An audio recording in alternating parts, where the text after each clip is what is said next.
Triple Bypass Racing is a NASCAR-inspired iRacing league founded by a group of friends, some of who have been racing together for more than 20 years. They are an inclusive group of sim racers who enjoy competition based on respect for fellow drivers and fun on and off the track. Triple Bypass is building a great community and a place for you to race for years to come. Join them today by visiting triplebypassracing.com.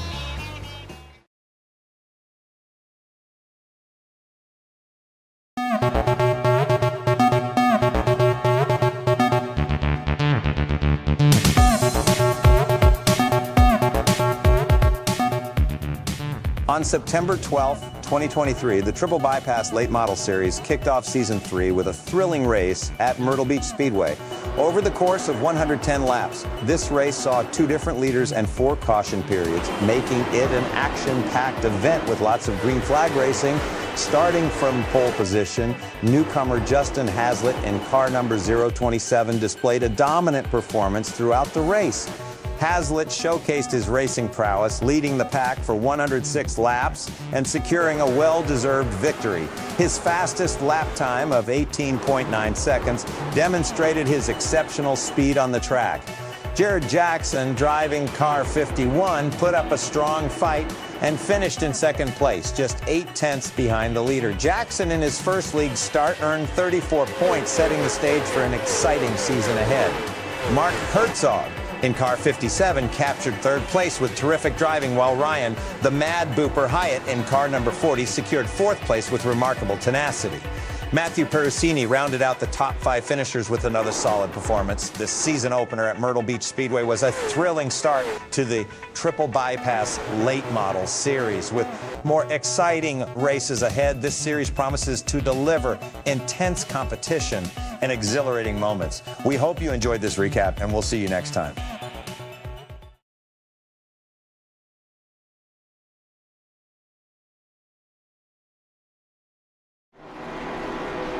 Good evening, race fans. It's Tuesday night. That means Triple Bypass Racing League from Nashville Fairgrounds. It's round 2 of the Late Model Championship. I'm Chris PBJ Hannigan, joined here by Mr. Dean Biggles. Good evening, Dean. Good evening. How you doing? I don't think I've ever called you Dean before. How did that slip out? I apologize, Biggles. Biggles is here. We're excited to be part of this race.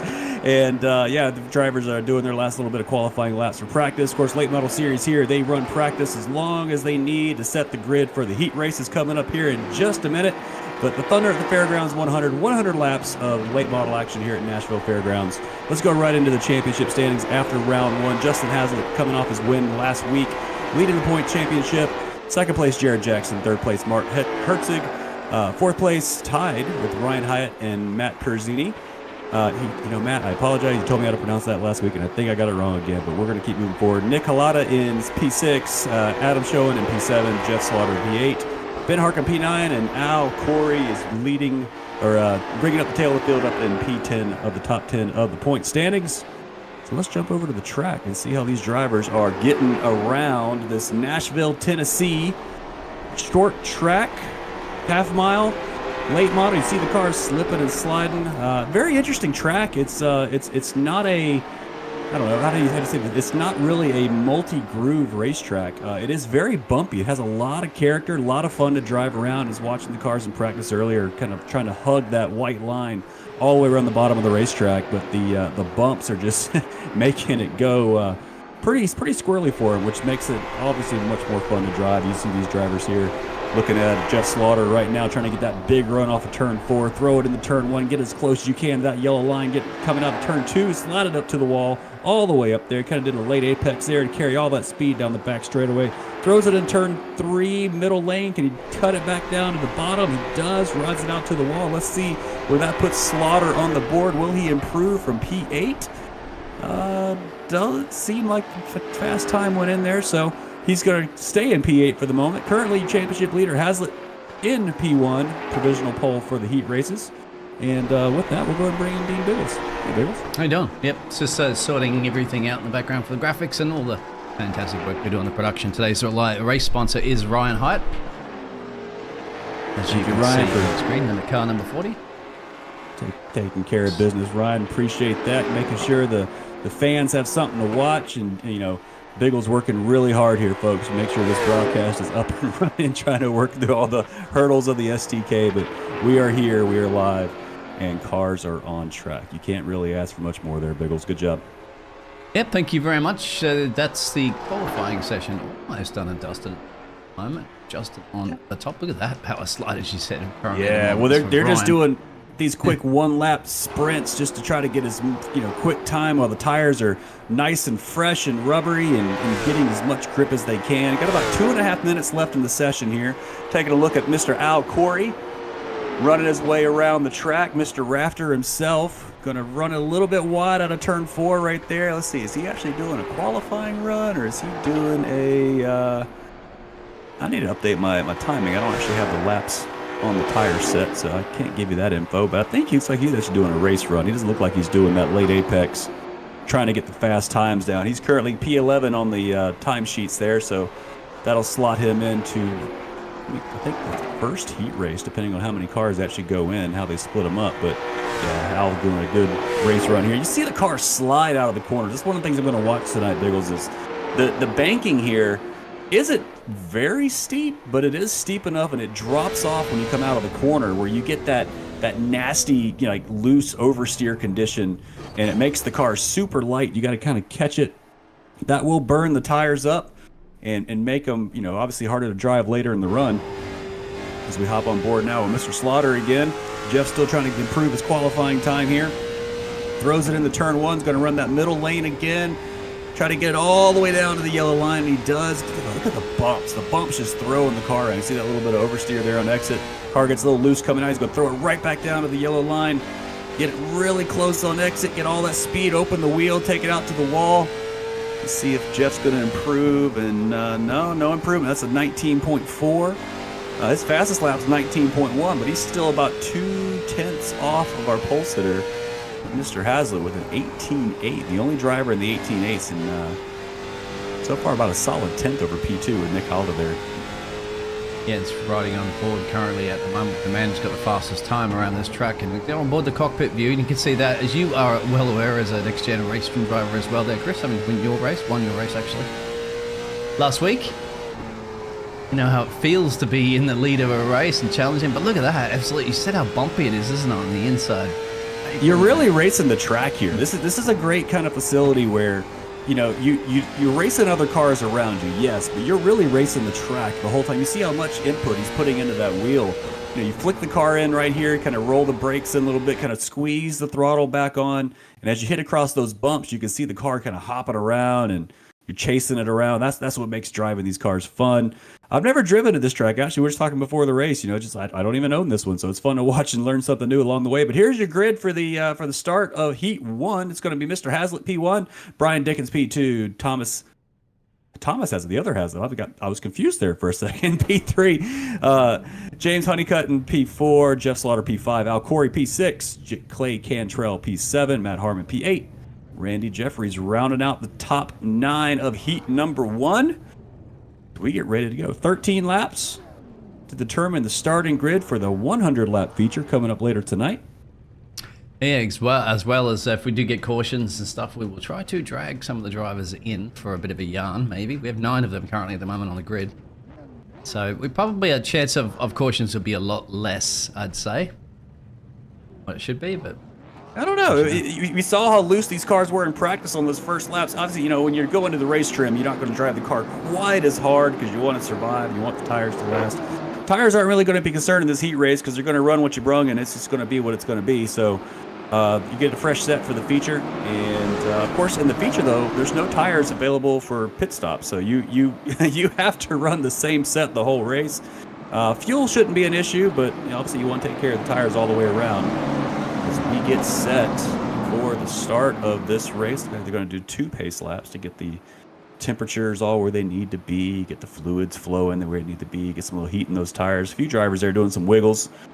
You see Justin there on the front row giving the car a little bit of shakes back and forth. There's some debate whether or not that actually really does anything in iRacing, but it does look cool when they do it on TV, so why not do it here, right? Shake the car, get all the dirt off the tires, and let's get ready to go racing. Yep. Now they're going to pull up and do a standing start. I'd like to see that. Because there's too much horsepower, wouldn't it? They'd just be sliding off the line like that. Would be absolute chaos. Might as well throw a bunch of olive oil in the front straight away and see if they get any grip. Here we go. Pace car is going to peel off the inside. It's going to be Justin Haslett leading Brian Dickens, Nick Halata, and Thomas Haslett. Heat number 1, Nashville Fairgrounds. Green flag in the air. Cars on the way. Looks like good start there from Justin. He's going to have to be side by side with Brian going into turn 1.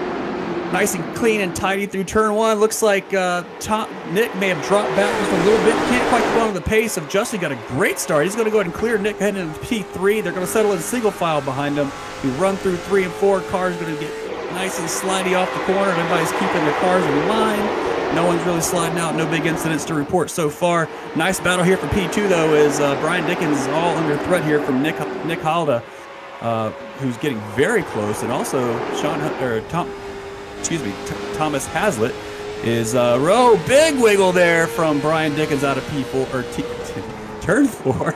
I can't get it right tonight, Biggles. I apologize. But why don't you take over for a minute? No, you're right. It's okay. Yeah, exactly. Get a nice big wiggle. You can see they're fighting with the machines. It's going to be very, very tricky. The gladiators of this arena. It's really, really a punishing track, as you mentioned. So, but of course, this is a sprint race, 11 to go. So if you're going to make moves, you make them now. James is looking to make a move up on the inside here on Thomas, and there's contact, and the 76 machine will head into the fence. Oh, lucky not to take anybody out and put him to plump last. Still green, green, green, but that's just like it. As I said, taking opportunities when opportunities are available, but unfortunately, it's just a grip on the inside, I think, wasn't there, was it? I wasn't there, and you saw it just shows how much on edge these cars are in the middle of this corner. You're driving them on the edge all the way around. And speaking of on the edge, the 28 car of Matt Harmon's going to slap the inside wall. Got loose off the corner, like we're talking about. That it's so easy. These cars are so on edge, and the old oval racing rumors that if you go out there and you can push someone's car with your hand while they're going through the corner, it will go around on them. That's how close on the edge these cars are. You see Clay Cantrell here getting loose out of turn 2 as well. It's the field starting to string out a little bit, settle into their rhythms. Again, at this point, they're not really racing anybody around you. You're really racing the track. You want to bring it home. 7 laps to go, and just bring the car home in one piece. Get a good start for the feature. There's Justin out front. Look at the slip angle on that car when he throws it in. Of course, this is a fixed setup series. You can't go in there and tweak the car and make it drive really to your driving style. You got to drive it as it was given to you. Some of these setups can be pretty loose. Some of them can be pretty tight. And you're right up to the wall, nice and clean. They're well done by Justin. He's good at working around. We're halfway through this heat race number 1. Justin continuing to check out, increasing the gap by about half a tenth a lap at this point. Yeah, I'm really surprised there, Chris, why they have had so much of a gap so soon. Like, you really have to really play with that wall. You got to just give it a slight little love tap, give it a little kiss, and remind the wall how much you love her if you obviously keep within milli distance. But how spread out they are already. Is this something we're going to be seeing in the feature race? I think so. I mean, again, it's a difficult track to drive. It's not a track where you can kind of just roll off the gas and get back on the gas. You got to really use all the inputs that you can give to the car: your steering, your throttle, your brake. Control your weight transfer, and you see it's different lines there coming out of turn 4 right there with Clay and Ben Harcum right in front of him there. Excuse me, Jeff Slaughter right in front of him. At time he's got Ben on there still, but I don't think that's right. So we're going to pick this up from there. But yeah, I think you're driving the cars. You see, look at the wheel hopping around. It's that all those extra inputs, all those different the way the car's moving, it will separate the field. And if you can get on top of it, and really the key is predicting what the car is going to do. If you can predict that little oversteer in the middle of the corner, you can predict the car getting loose off the corner, then you can steer into it in anticipation and therefore keep the car straight and go faster. So that's the trick to iRacing, is you want to keep the car really as straight as possible if you can, and not slide the wheels. But here we go. Yeah. Coming off turn 4, Justin Haslett's going to win heat number 1. Secure pole for the feature. Nice clean performance, no issues there. Take the car back to the garage, get it all cleaned up, and drive into the feature tonight. P2 is going to be Brian Dickens and Thomas Haslett in P3. And Al, not to mention there, one of the boss man here at the league there, Al's managed to make up 2 positions and get into P4, so well done for Mr. Al in our first heat race, of course, so that the drivers only had 9, and we're going to go to another 9. And this will be your grid for the second heat. Here you go. And Nick Hollida's going to get the pole for heat number 2 here. Ryan Hyatt, Ben Harcum, Adam Schoen, Thomas Hood, Mark Herzig, John Campbell, the Nas, John Crutchley himself, P8, Grant Parker down in P9. And I apologize for the names first, Brent. I was looking at the timing, and apparently the timing had all the drivers, which was not correct. So this race, Biggles, I'm just going to look at what you have on the screen. All right, fair enough. So we will correct that. So apologies to the drivers there. But you know what's interesting about this overhead shot, Biggles? I like, if you can stay here just for 1 minute. Yep. You see, look at all the tire marks on the back straightaway coming off the corner. Oh, yeah. You see how you see them slide down from the top of the track to the bottom of the track? That is not textures from iRacing. That is rubber applied to the track from practice, from qualifying, from the last heat we just did. And it just shows when you've got more rubber going into the wall than you do on the actual racing line, it shows you how hard it is to come off the corner. Because that's where the tire is, where the rubber's been laid down. And you see the marbles and stuff like that on some of the outside. Now, is this continuing? Is in the track was just they could just remove those previous cars on the track and they continue at the exact same tire temperature and air temperature and everything? Oh yeah, like I believe so. And the track continues to evolve. You know, the rubber will continue to get more. The marbles will continue to build. And by the time they might have it set to do a cleaning between this race and the feature race, it depends on the settings they created when they created the session. I don't like turning any of that stuff. I don't think you leave it on there, let the track evolve over time. That's what makes this racing fun, makes the line move around. Yeah. Here we go. It's going to be Nick Hollida leading Hyatt on P2. Let's see what kind of start Nick can get as they come off turn 4. Pace cars in. They're going to hit the white line. Green flag in the air. We are underway for heat number 2. And Hyatt got a great run on the outside. Can he clear Nick going into turn 1? He does. He's going to go P2 to P1 on the start of the race. Nick Hollida is going to drop P2. Now he's under threat from Schoen in P2. He's going to move up, take that second position. So Nick Hollida from P1 down to P3 on the first lap, but he's not giving up just yet. He's got a limp big loose out of the corner there. You got to turn the wheel a little bit harder when you get a car on the outside. Now he's going to settle into P3 and take that third position. Behind them, you've got Harcum and Herzig battling side by side for P number 4. The 57 on the outside of that furniture row NASCAR looking car. Oh, and he goes he got the wall. And he got the in and out machine of Herzig there. Got a little loose out of the corner. He's going to slap the outside wall. That's going to put him back straighten him out, put him back in line. And they're on the back straight now. Everybody's single file. This is what you're going to see, Biggle, in the feature here. This is going to be a single file race. You want to be on the bottom of the racetrack. And if you're not there, you're going to get passed. I mean, everybody's going to try to get down to the bottom as quick as they can, get the car into a rhythm. I don't know, I'm thinking from a driving perspective, I don't really know how much, maybe aero wash you'll get on the front of the car. Some of these cars are pretty aero sensitive. I don't think we're running quite at those speeds right now. And I tell you what, Schoen's looking really racy for the lead here, though. Yeah, look at this. You can see the gap. As you said, it's all about getting up on the inside apron as possibly can. But that door's going to shut very, very quickly on you because just like that, it's a limited amount of straightaway you have. So it's go, go, go all the time. You won't even have to get a second to scratch your nose in this track if you want Chris's compared to some of the other super speedways. So if you want to get an overtake done, you've got to just try to seize the right opportunity, a short sprint like this, and apply the pressure to Ryan, maybe force Ryan into a mistake. You better weather check Ryan. We better be checking up on Ryan. No weather check. You can see there right there on the back of the car. That's it. Ryan representing all the weather for us. We got some smoke on the front straight. It looks like somebody went around. That was Herzig. Yeah, got loose off of turn 4 right there. Kept it going in the right direction, though. He's back underway. Okay, replay that real quick there if I have a look at what's happening. Here's Herzig going into turn 3. Looks nice and clean. Did he just get on the power in the rear? Yeah, that car was gone. That car was gone from the middle of the corner. Oh, and he got hit. Got a little help to make sure he went all the way around. So they're going to continue on their way. But meanwhile, 6 laps to go here. You got Schoen running down Hyatt up here in P1. I tell you what, Schoen's looking really racy here. Your pole sitter of this race, P2, started from qualifying. Hollida is hanging in there as well. Didn't quite get the good start that I think he wanted. He's got kind of, the start, he got bogged down or missed a shift or something, and that allowed Hyatt to go around the outside and really just clear him by the time he even got to the corner. But more, I guess interesting and more surprising is that Schoen came with him. Oh, there we go. He stuck the nose in. He's looking. Here we go. Schoen is ready to move up. We got 4 laps to get it done. But Schoen's got to be careful. He's under threat from Hollida here, too. Yeah, I'm going to keep Lion on board right there now. He goes. And there it is, as you said. So loosey-goosey out of the exit of that corner, and that sends Adam around. And unfortunately, Adam's going to retire from this session because you've only essentially got 4 to go. At this point, there's nothing he can do, but he'll still have the main feature race to think about what happened on that, and how to avoid that in the future.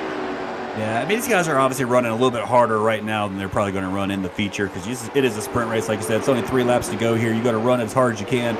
Once those tires get worn out, you're going to be a little more ginger on the throttle, a little bit easier on the turn in. So right now, you got to run as hard as you can. So that's going to leave Hyatt out front. Ryan Hyatt's going to just pull away and secure this victory with about 1.5 laps to go. Nice little battle for P2 still brewing, though, between Nick Halda and Ben Harcum as they try to find out. Restart the final lap. Don't think they get enough time, although that's too far back on the final lap right now. It's just bring it home and be happy with that position in your sprint. But there's Ryan, so whatever he saw with that attack, the last minute attack, he doesn't need to worry about right now. The 40's just across the line and say bingo for the sprint race, second sprint race for him. Halda's going to finish P2, Harcum P3, Hood P4, Campbell, Crutchley, Parker, and then Herzig and Schoen, as you said, took the tow, just took it back to the pits. So your next 9 have their starting positions. As we move into the warm-up phase, and looks like the track was not scrubbed. You can see the tire marks still there. Maybe some of the marbles were removed. Actually, I can see the marbles from here in turn 3. So track's going to be in a good state for some racing here, Biggles. We're going to see some good old-fashioned short track racing from Nashville. I'm excited. It's just a big circle, really, at the end of the day, isn't it? It's a couple a little straight away, but it's a big circle. Pit lane entrances and stuff are going to be very, very interesting because it's a short little exit into that. You can see right there. I've seen people before in the past hit that little tire barrier that protects the concrete, don't you, into that pit lane. You can see all those marbles that are being forced on. Yeah, I mean, when you pull out, you gotta pull all the way around to turn 1, turn 2. You can't blend up until you get to turn 2. That's where that cone is on the back stretch. But you're right, the pit entry is precarious. But maybe these guys won't pit at all. Like I said, I think fuel might be okay all the way around. Tires are going to be what they are from the beginning to the session to the end of the session. So unless you've got damage, you need to make a pit stop. I don't really anticipate anybody going in and doing anything crazy with that, but you never know. You're right, that could be an interesting spot to drop off the pit lane, drop off the racetrack in the pit lane. As Hazlitt's already showing he's still got the pace. He's ready to come out here and race tonight and secure another win. That's his goal anyway. Yeah, bear with me for a second. I'm just going to try to get up our Tennessee Storm Chasers logo. There you go. We should have up in the from our race corner. sponsor. Yep. So while you're working on that, I'll let just note, just from a observation perspective, as we're in this warm-up phase, you can tell the drivers already are not driving it as hard as they were a minute ago. I mean, remember we were watching the heat races, watching the qualifying. Cars were going in already at a significant slip angle. Here it looks much more controlled, much more not as exciting almost to watch because, again, you're kind of in this race pace. You want to save the tires. You want to make sure you get to the end, stay out of trouble. But I think, again, the goal of the race is going to be get to the bottom as quick as you can and then try to get under anybody else you want to overtake. And that's how you're going to move to the front. I don't think there's really not much of an outside lane here to do. You get up there, you're going to get in those marbles, lose even more grip. But, yeah, 18 cars tonight for the late model race. It's going to be a good race. Fun. There's your grid if you want to go over it, please. Sure. On pole, Justin Hazlitt, P1, is going to try to bring it home from pole to the win. Ryan Hyatt, P2, race sponsor. Brian Dickens is going to be P3. Outside of the second row, Nick Halda. Row number 3, Thomas Hazlitt, Ben Harcum. Row number 4, Al Corey, Thomas Hood Jr. Roll number 5, yes, Jeff Slaughter and John Campbell. Georgia Math's coming out again, Biggles. I apologize. Clay Cantrell, P11. The Naj, P12. As we move into the second half of the field, it's going to be Randy Jeffries, P13, Grant Parker, P14, James Honeycutt in P15, Mark Hertz at P16, Matt Harmon, P17. Rounding out the field, but with strong pace as we saw in the heats. Adam Schoen going for the last to first challenge here tonight. Why not? Give it a go. Throw it all at this fantastic event, and of course, you said in Nashville. And Nashville, Tennessee. Just Nashville, Tennessee, exactly. And not too far down the road from where I'm at, but it's drivable. So yeah, the this race will have cautions. Interesting thing about the way they run late models here at the Triple Bypass Racing League is that of course the caution laps do not count. So we will have 100 laps of green flag racing, plus whatever caution laps there may be. So if fuel should not be an issue, but if we have lots and lots of caution laps, you never know. Oh, we won't have any cautions, I guarantee you. Tonight's race sponsor, of course, is the man that put it on, well, currently at the moment showing up in P2. Should be in P1, wasn't it, Ryan? It's got to be the Ryan front was row. P2. Yeah, Hazlitt was P1. That's it. They're still the race sponsor, bringing it in for all the weather fans. And I'm going to scroll over here because I want to learn more. I'm a weather nerd myself, Ryan, so I'm going to check this out. Tennessee Storm Chasers. There it is. Yeah. Very should cool. be coming up in a out. second, actually, for the logo, but up on your top hand right. Tennessee Storm Chasers. Well, interesting. Any predictions? Let us know in the chat. Chat's been very quiet at the moment. We don't bite.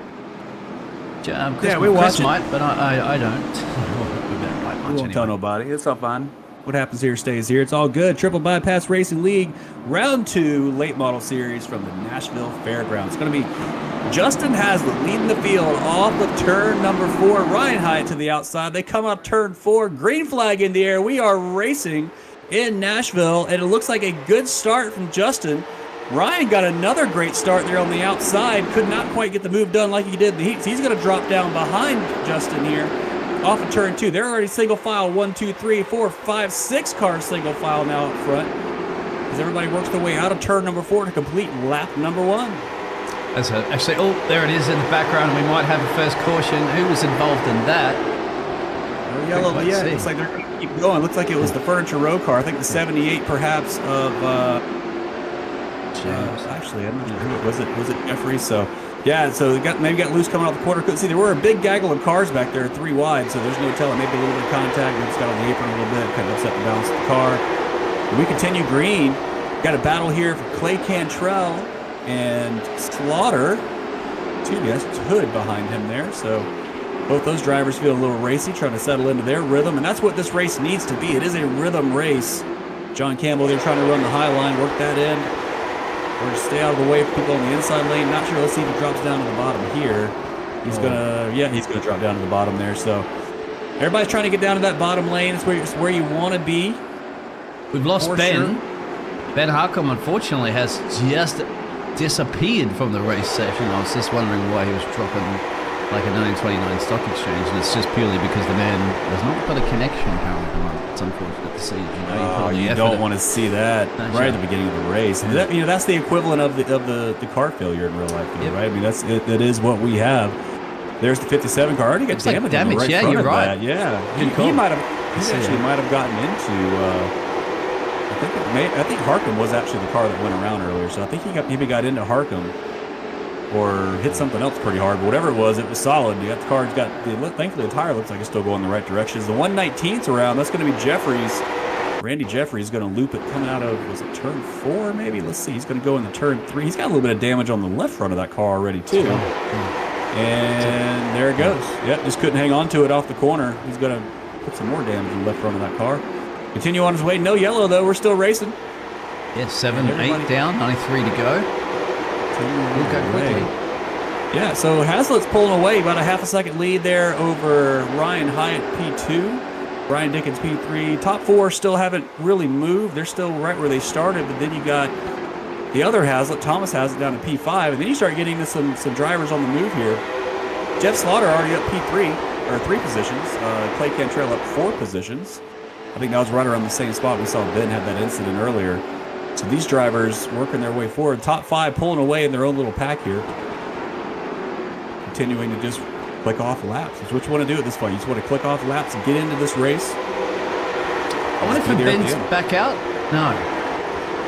We got Randy there, but Ben's not. I wonder if we can pull Ben in actually for a quick chat.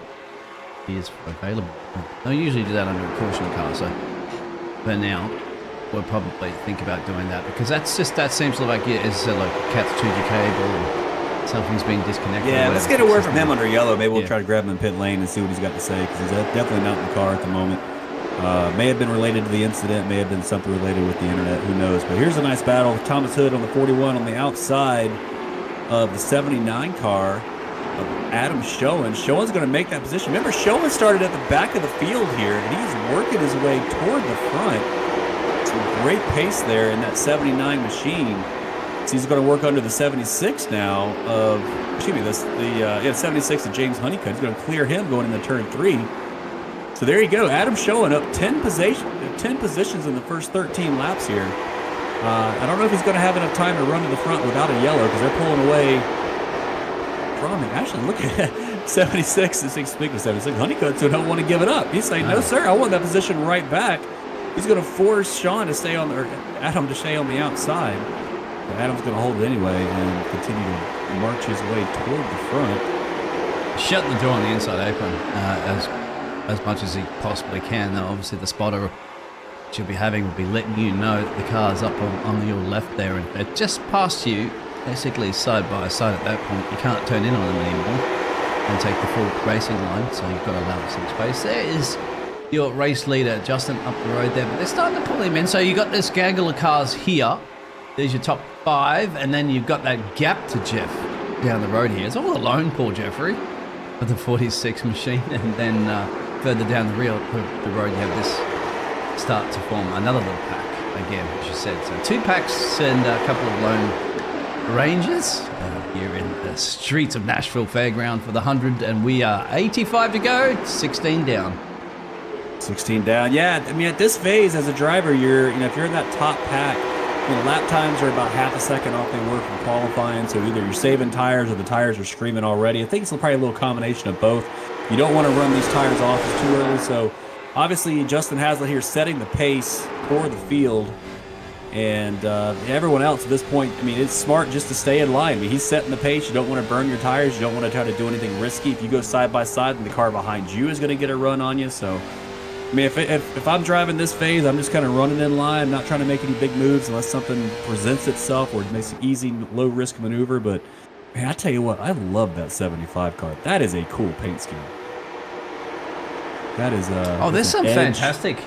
I just want to go back to the start of the race here for a second and just see what happened to Ben in this incident. So we're going to have a look at the 78 machine right now. Is he going to get ready to? So he's right on the side of the 75 car there. So you got Thomas Haslett on the inside, Harcum on the outside, and speed it up a little bit here just for a second so that we can. This is probably why the field's bunched up too, right? Because this is about where the break is in the train. So let's see, he goes through turn. This is still the second pace. Yeah, it's still a pace car. We've got to wait. The problem is I've just got no notification from race control of an incident with it, so we've kind of had a slow way of doing it. This way. You got to do it the old-fashioned way. Yeah. Well, here we go. Starting the race here. He's going to be on the outside. Let's see. Does he get to the bottom? I don't think he actually ever got to the bottom. Let's see. The 41 car behind him. That's going to be Thomas Hood. Thomas is going to... So he's clear here. He can go to the bottom. He's got all the room in the world here. Maybe he just lost it out of turn 4. Let's see. He's running by himself. And behind there was some contact. That wasn't so. It was a different black car. I apologize, Ben. It was I think it was Randy at that point. Yeah. All right. And that's where the damage came from. So that's right. So yep, there you go. Back to live pictures now, and you see the lead pack starting to fragment a little bit. Haslett and Hyatt running off in their own race, starting to build about a 3-car gap there to Brian Dickens. Hyatt here is just running a smart race. There's that Storm Chaser. There he is. And this Tennessee time around, Storm Chasers. He's got to chase the 27 machine, and he certainly is doing his best to find some pressure on Justin. So this is going to be good to see these two. They're starting to pull a little bit of a gap to Brian, but you never know what Brian's doing. If he's starting to take care of his tyres a little bit, happy to sit back and watch this between the two drivers. I'm noticing they're running 2 very different lines. It almost looks like Ryan's trying to go for the inside move off the corner, but I think Ryan is just trying to diamond the corners a little bit more. So Justin's going in. He's kind of running smooth all the way throughout the corner. Ryan looks like there's the yellow flag. There it is. Yeah. So that's going to bunch everybody back up. But I think I'll finish that point. Ryan was trying to, a little more, maybe more of the middle of the track and then cut down on the corners. So yeah, you're seeing drivers tackle this Nashville Fairgrounds different ways. Let's figure out what happened under yellow. It's Randy. Let's see. It's the second time we've seen something with Randy, and it looks like it might have caused... He lose it off of turn 4 again. So he's running in the middle of the track. Yeah, almost an exact same. We've seen already 2 or 3 times tonight. And then he Yeah, he reversed on. That probably triggered the yellow right there. But yeah, he's having a rough race here, Randy, so far. So. Well, I'm just wondering what's happened to Matt as well. That got caught up with anything, yeah. So Matt's running on the complete opposite end of the racetrack, turn 2, and he just goes around and clobbers the inside wall. Well, so they've gone into pit road. I think. Have we got the drivers going to pit road? So much action happening. For some repairs. Let's see who's in pit road. It's going to be.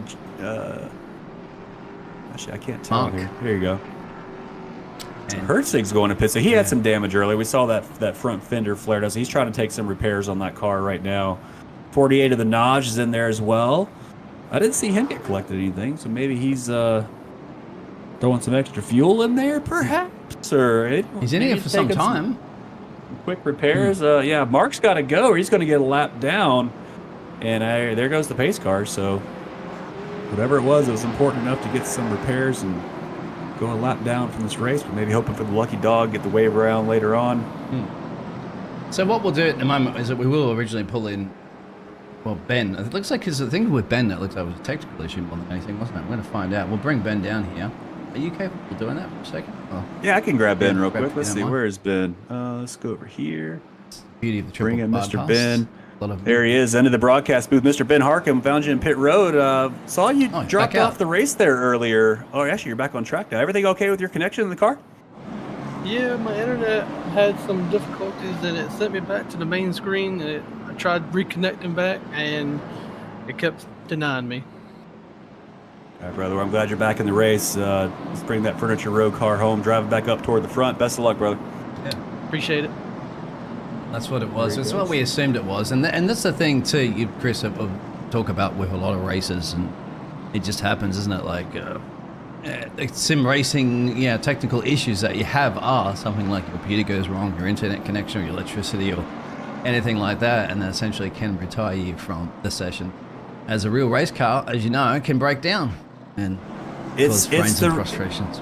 It's the same thing, man. And it's hardware failures. You see steering wheels disconnect sometimes. You see internet drop is obviously a very common thing. It's just, to me, it's like your motor blowing or having something break in your motor, and it sucks. It's not what you want to see. There's the wave around. You see 119 getting the wave around there as we're going to line up side by side. You're ready for the restart. But yeah, it happens, and it's frustrating. And a lot of drivers, when they get to the competitive level, they'll invest in fiber internet or some of these things a little more reliable than cable or whatever the other systems may be.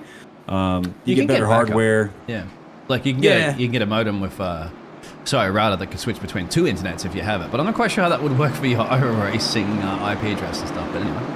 Here we go, restart lap number 25, quarter of the way through this 100-lap feature race. It's going to be Justin Hazlitt leading off turn 4. He gets a good jump. Ryan did not get a good start there. He's going to lose P2 to Brian Dickens, who's going to say, thank you very much, I'll take it. Now he's under threat from Thomas Hazlitt. The other Hazlitt's going to come through and take P3. It's just like that. So there's a red caught sleeping on the race start, but just said it. That's just a restart, of course, at 26. Oh, there's a little contact. That's Thomas, and he gathers it up and bunts up. Thankfully, nobody behind him ran him over there.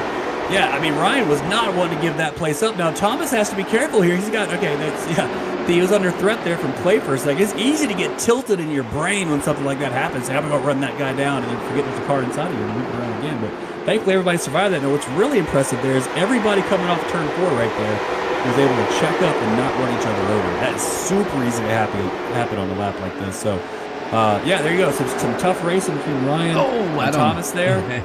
So Adam running that car really hard still, trying to work his way in the front, clobbers the wall a little bit. That helps the grip tremendously. And behind there, you see the 57 back on track. He's going to continue to march his way toward the front. Try to make that lap up of getting back on the race here. So Brian Dickens, P2, under threat from Ryan Hyatt. You see Brian already is about 3 car lengths back from Justin Hazlitt here. And Ryan Hyatt is looking really racy here. Yeah, when he was staying behind Justin earlier, he was not running that second lane down the back straightaway. This one looks a lot more racy. But to do it, you've got to get the run off the corner. You want to get the nose under by the time you get to the corner. So that's not it right there. So he's going to try that cut down at the end like we were talking about. So he's going to run the bottom all the way through here. Maybe turn 4. Man, he was right up on the bumper. might have it going into turn 3 right here. Here it goes. Inside lane. Dickens is going to stay high given the position. So Ryan Hyatt moves up to second place.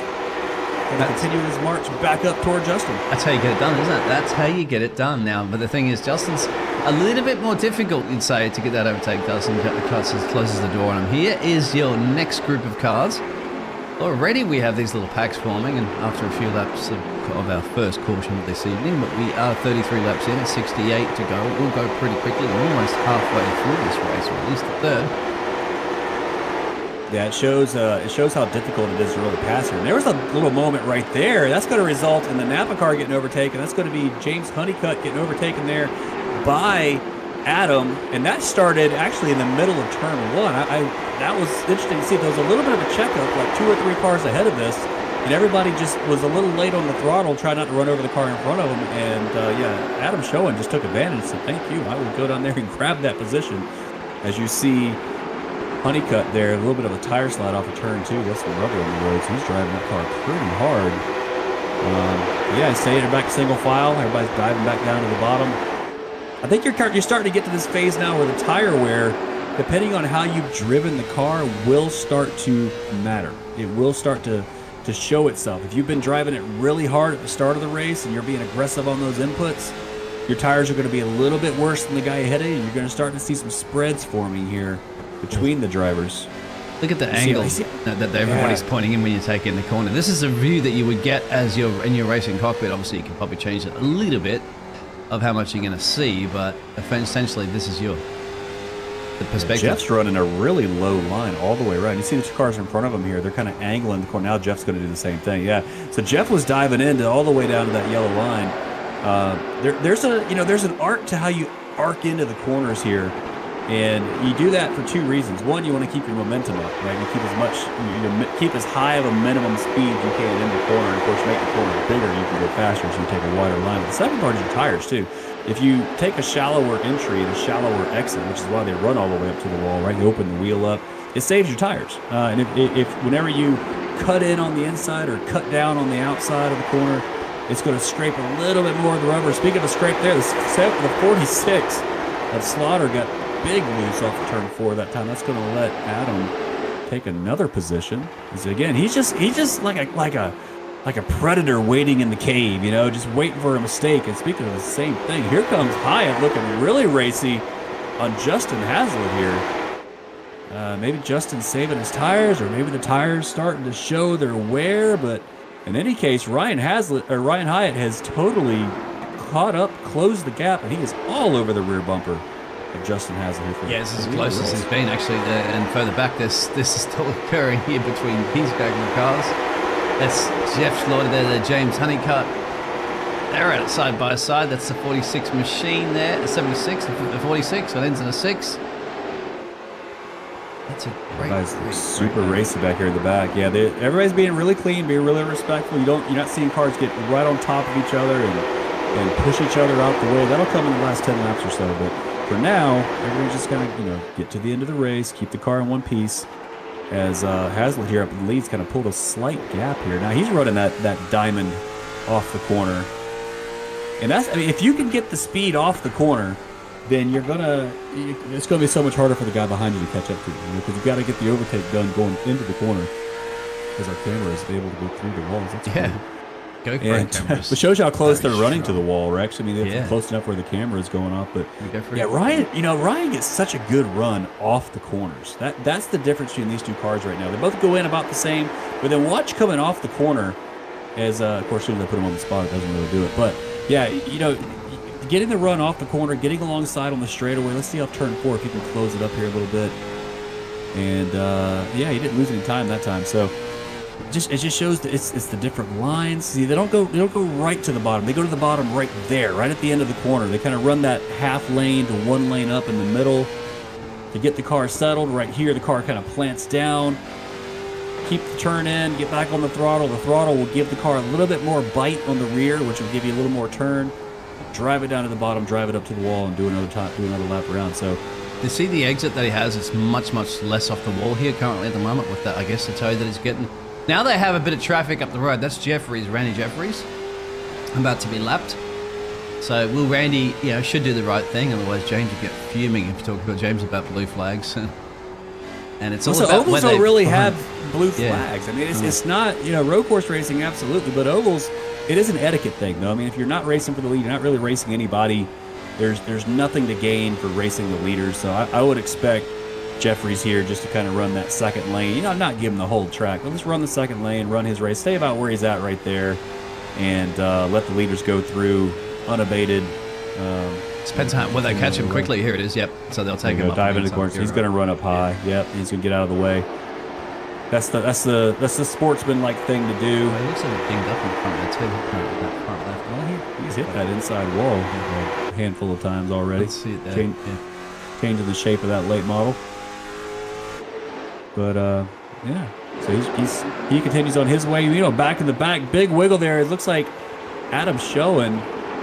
His yellow's out. Here we go. Yeah, we lost lap Mark. 50. So every 25 laps we get a yellow. How about that? So Mark Herzig in that 57 in and out machine. Got something wrong off of turn 2. Was it the oversteer on exit? Let's see. He's running that middle lane. That's where we see cars go around, Biggles, and there it goes. Look at that. They hit the same part of the fence. Same spot. Yeah. There's already a mark there on the wall where he hit. So that's where you want to get your fold-up chair, my friend. Sit right there with your popcorn. As you're going to see a glass shield of blast shield, you don't get hit by parts off the cars. But yeah, I mean, so bad news for Mark. He's going to try to go in and do some more repairs on that in and out machine. So here we go. Let's see. I don't really expect pit stops or anything. Some drivers may come in and get some repairs, but we're halfway through the feature race. And up front, it's been Justin Haslett the whole time, leading from pole. Ryan Hyatt looking really strong in P2, able to, do the recovery drive after that last restart and get back up there. Driver to watch, though, I still think is Adam Schoen down in P7 there, Biggles. He's the one that, as we see, I think you're right as well. Oh, yeah. Sorry. Yeah, Adam Schoen just starting dead last. He's up to, as the timing reshuffles again, I think whenever someone enters the pits, out telemetry going absolutely through the wall right now, ballistic with all the cars past pit lane, so it's just hard to cycle. But we do know, as long as they don't go on the pit road. I think he's up like P6, P7 at this point. So he's up like 13 positions or something. He's up 10. There it goes. See if we can grab that driver real quick that had that fortunate incident just before. That was Randy Jeffries, wasn't it? I think, if I'm not mistaken. No, it was Mark. It was Mark Herzig. Let's bring him in for a second. Let's see if I can grab him real quick. Hopefully he doesn't mind. It's Mark Herzig. Welcome to the broadcast booth, sir. How you doing? Hello, guys. How are you doing? Hey, man. So we just saw the incident off of turn 2. Is the track starting to get loose off that corner? We've seen a few drivers have some issues there tonight. I hit the bump coming off of it wrong, and then I had some front end damage from when I got put in the wall early in the thing. So hopefully I got all that damage fixed now. We'll see how it'll go. It looks good on the TV cameras. You got all 4 fenders back on it, pointing in the right direction. So bring it home, sir. Safe travels, okay? Thank you. Yeah, you can grab us some In-N-Out burger while you're at it too, partner. I've had I could use some In-N-Out right now. You don't. I think it was me and James had this conversation. Do you have any in your city? That's the thing. I mean, no, on the East Coast, man, we don't get In-N-Out. That's true. We get West Coast. That's surprising. West Coast, but whenever I go over there, double animal style with some.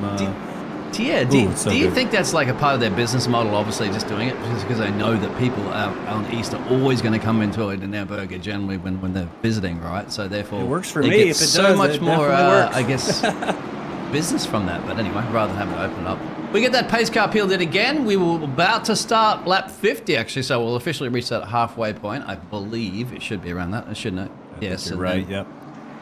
So we didn't see a second round of pit stop at all then, did we, from those drivers? I don't. Unless you've got damage, I don't think you're going to go in here. So Virginia's own Justin Haslett's going to lead him off turn 4. He gets another good start. And look at, man, Ryan just unable to get the timing right there. But I'll tell you what, again, it's going to be Brian Dickens moving up to P2. This time Ryan was able to get down and drop into P3 right away. We're side by side for P4. It's going to be Thomas Haslett.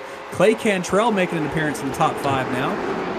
He's going to stay on the inside lane. Look at the 15 car on the outside. That's Nick Halda, who had a good run in the heat. He's hanging strong on the outside lane. You can't stay up there forever. You got to get it done now, and you got to get it done before Adam Schoen comes up because Adam's not going to let you in. So this is a good example. You got to get to the bottom of the track.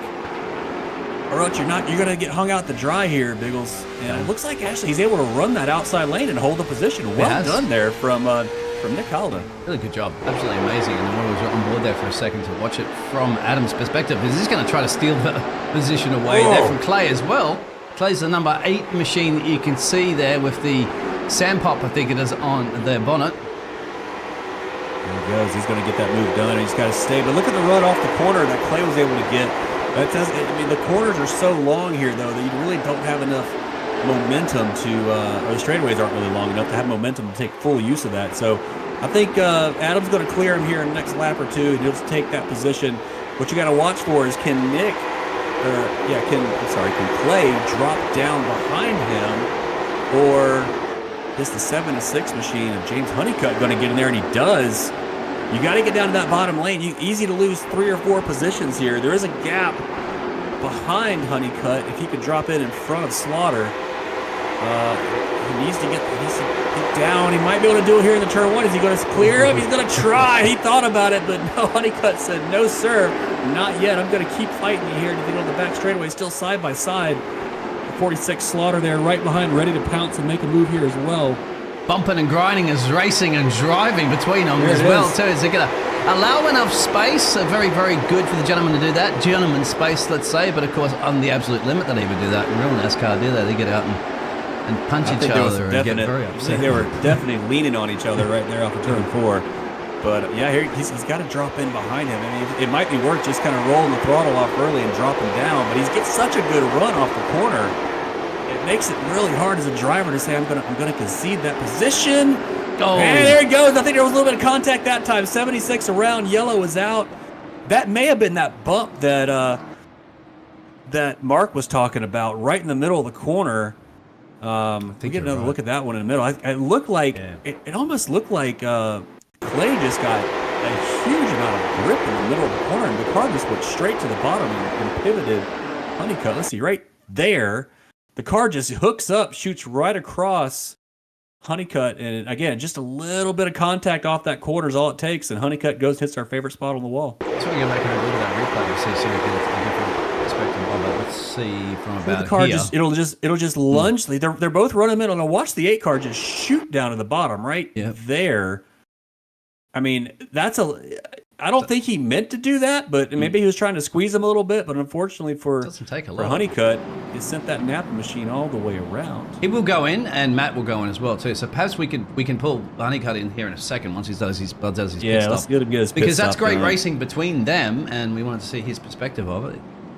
And let him come out of the pits here, and I'll pull him in. We'll see if we can have a word with Honeycutt and figure out what happened there.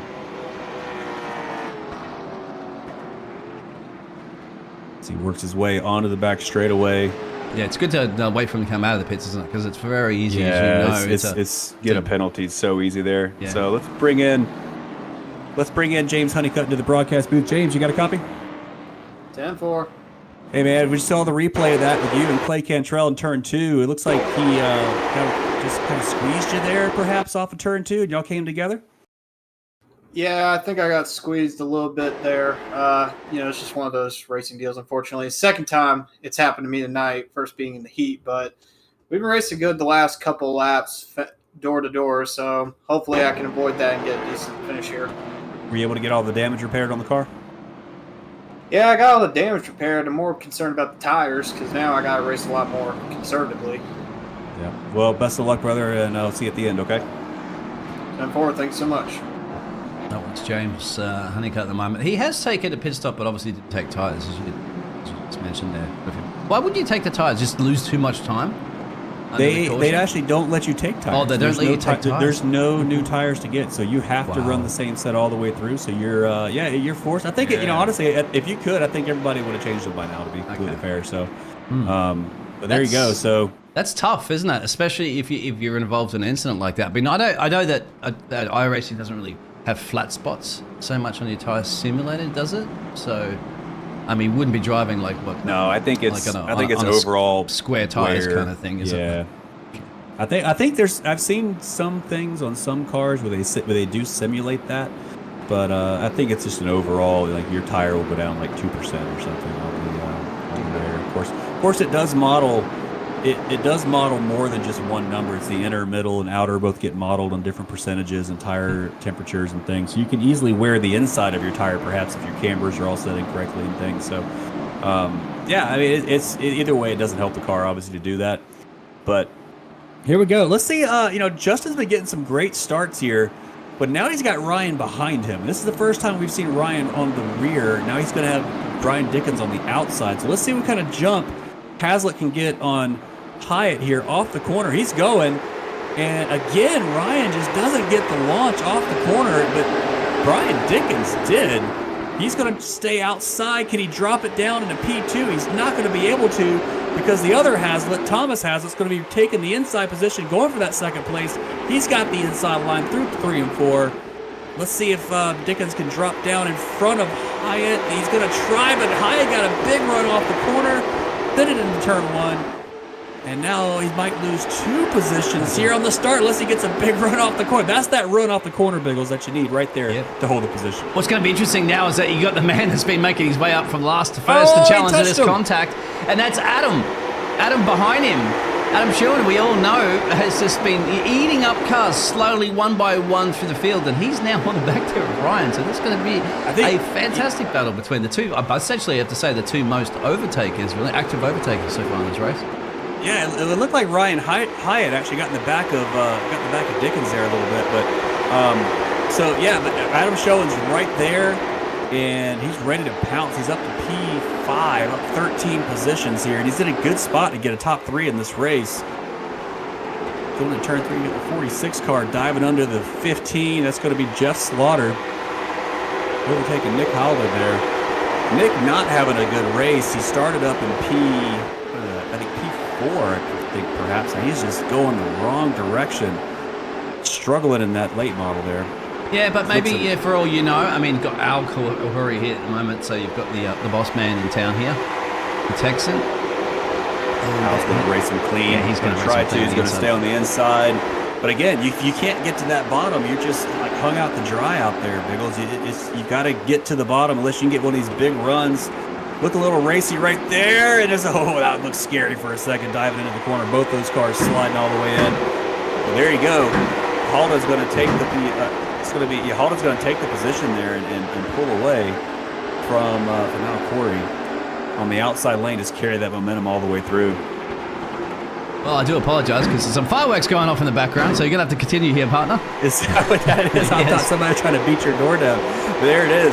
So, yeah, up front, you got the two Hazlitt brothers up front pulling away, having a small gap now over Brian Dickens as Justin Hazlitt is pulling away. Got about 4 car lengths on his brother there, then 2 car lengths back to Brian Dickens. Well, I assume their brother. Maybe you know more than me on that, but I think... racing here. Look at Mark Hertzig there diving on the inside. Is that Mark or is that the other yellow car? No, that's Mark. It is Mark. That's Mark, yeah. Mark's fighting his way back. We just heard from him before after that, and he's fighting it currently with Al Khoury on the outside. So he's marking in that burger there. There's Al, as I said to the boss man. Don't put the boss man into the fence there, partner. Oh, don't do that. Don't do that. So Al's struggling here. So starting to drop back a little bit. Maybe Al's saving his tires. Who knows? Again, I mean, we're more than halfway through this race. Tires are going to be a factor. If you run them hard, they're not going to work for it. But look at Al dive it back in, because that gap's going to close up off of turn 4. But he's going to get a big run off of 4. Can he get there for turn 1? Doesn't look like it. Hertzig's going to keep the position. I would think you start to see some of these drivers start moving up a lane on the racetrack a little bit, try to save the tires a little bit more. But when you're this close to each other, it's super risky to do that, because as soon as you go half a lane up or a full lane up, that car behind is going to stick a nose in and try to take that position for you. Yeah, I think you're absolutely right. You've got Nick here at the moment, who's just said dropped a couple of places. We don't know what the Virginia Beach driver is doing. Maybe he's like a little on the beach. Rather than going on the beach after sitting in these cars, sweating it out there for 100 laps. 31 to go, give or take 30 now. Ryan starting to reapply that pressure, but this time around, he's got the pressure from Adam. You have to say the most gained driver after we saw him making a little bit of a mistake there in the sprints that plumped him plump last, essentially, for this session, and he had to be working his way up through, as you said, eyeing off a podium. First of all, he's got to get past our driver sponsor of the day there, of Ryan, and he does. Makes it look easy. I think Wilson's lifted off the lane through. I think he did. That's kind of a smart move. You're not going to lose as much time doing that as contrary to how it may feel. But I think Ryan's tires may be gone. That car. If you look at the angle of the cars going through the corner, the slip angle going in. All these cars have a little bit of a slip, except Ryan. He's kind of more square pointed. Look how much wheel he's putting in. Yeah, Ryan's tires have got to be screaming right now. Just look at how much more wheel he's putting into the car, especially in the middle of the corner, right about here. Oh, yeah. Him crank it over. That's a telltale indication of the tires going, picking up some wicked understeer in the middle of the corner, wicked push as they call it in the oval side. And you see, I think the top four just beginning to pull away from him. So tires are burning out on that number 40 car, or maybe, he could be selling us a dummy here and just saying, hey, I'm going to save them for the end and run them thin. So save them for now, save them for the end. But I'll tell you what, up front, these guys are still running really competitive lap times, to be completely honest. The last lap for your race leader was a 19.4. That's the same lap time as they were running about 50 laps ago. He's looking at pressure from Clay now too here from Brian. Sorry, because I think when we get our chance, if there is another caution car, we want to talk about today's race sponsor there of Ryan and actually asking that question, what's happening off his pace, because he was very pacey before there, looking for the lead of this race. Look at Clay going to the outside. We're going to get a move. He should kind of go to the outside. Ryan must really be struggling. Clay's going to try to send that Sundrop number 8 car on the outside. He's going to get the move done. Oh, man, did that cause a big wreck behind? Looks like there's a yellow. I think somebody did eventually go around. Yeah. Looks like everybody, that wreck started because, you saw Ryan kind of close the door. 15 car, Nick Halda. It gets even worse for Nick. Just keeps getting worse and worse. That wreck started. They all checked up off of turn 4 there. And that's the bottleneck. Everybody got on the binders, and Mark probably got in the back of the 15, I'm guessing. Yep, there it is. There's the old punt around. Of course, not intentional. Everybody's on the gas coming off the corner and just run out of, it's like, so you see the same thing on the highway, right? When your cars check up in traffic. The last guy to get there is always the one that's going to hit the brakes the hardest. So there you go.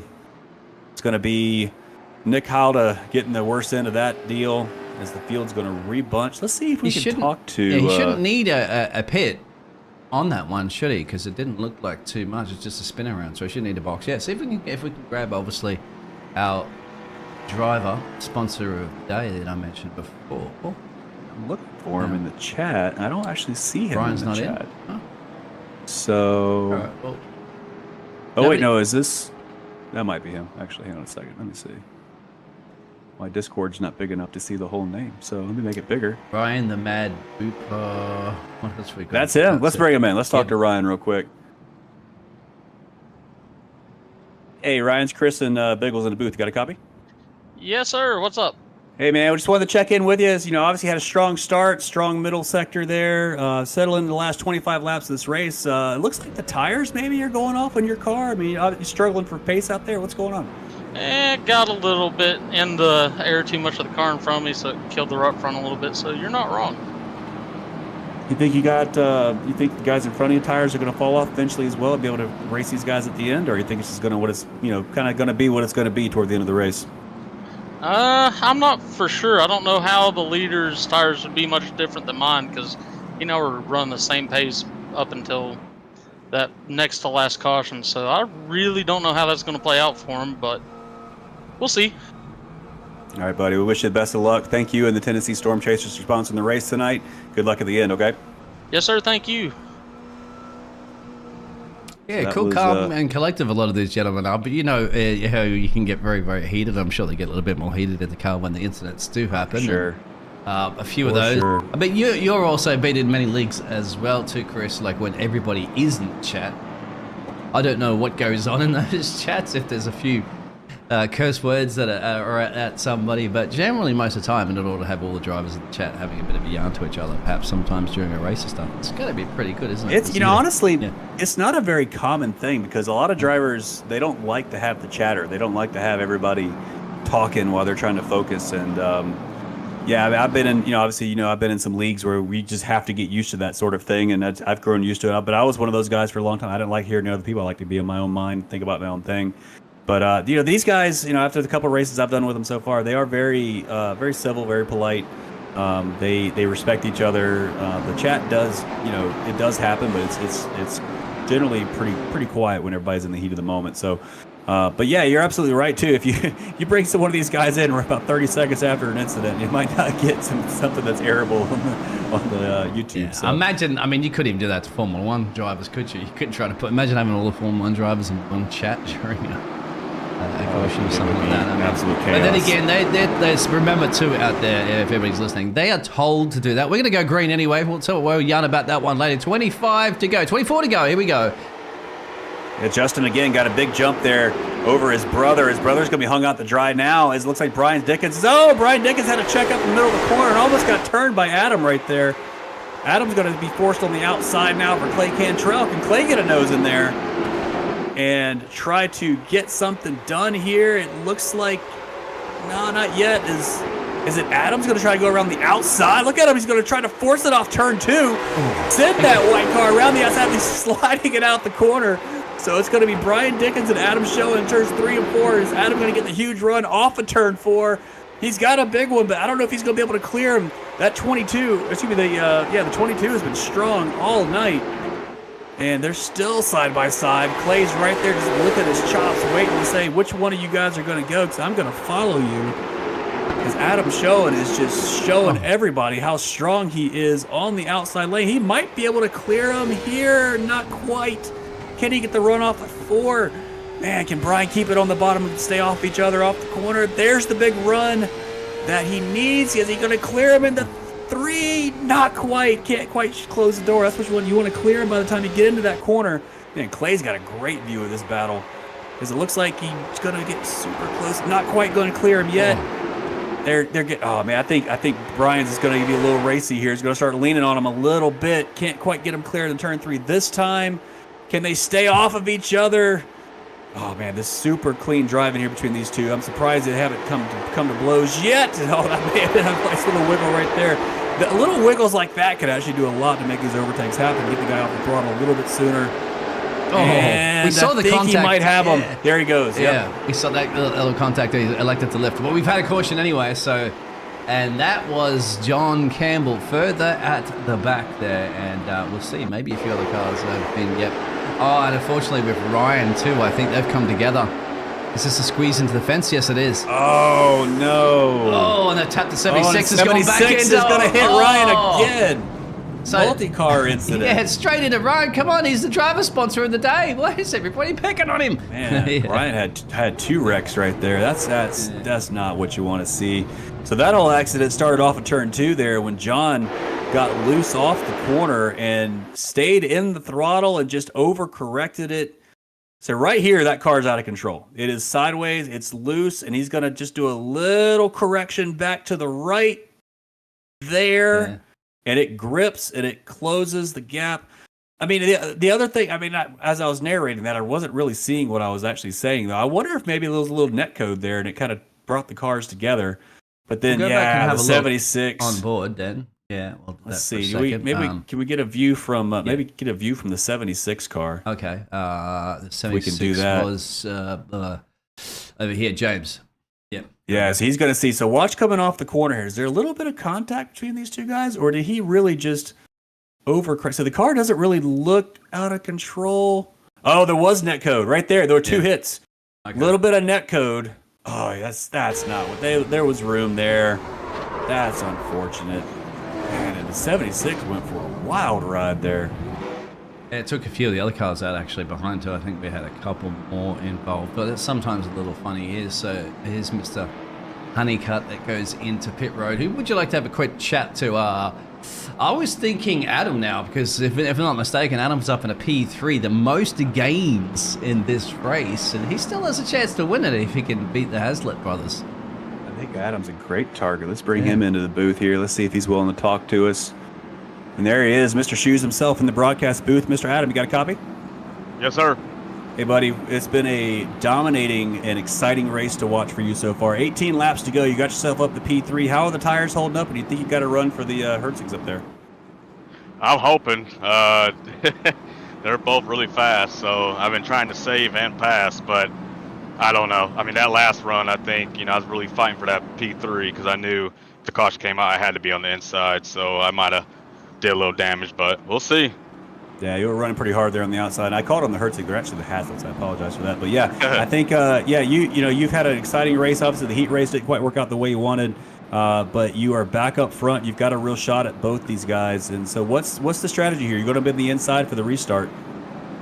Well, I am really horrible on restarts, so my strategy is to hope I can just get a good one and get below him. I think if I can get past the second place guy, I think I can try to get number one and run for his money. All right, brother. We'll let you go. Good luck. See you at the end. Thank you, sir. Well, I think if anybody can, it's Adam, because he's 15 positions gained, and at this point in the race, you got 19 to go. Essentially, you'll have probably about 17 or at least 18. You're so close to that finish, aren't you, of finishing first, that it's up for grabs. You just reach out. There's two cars, isn't there?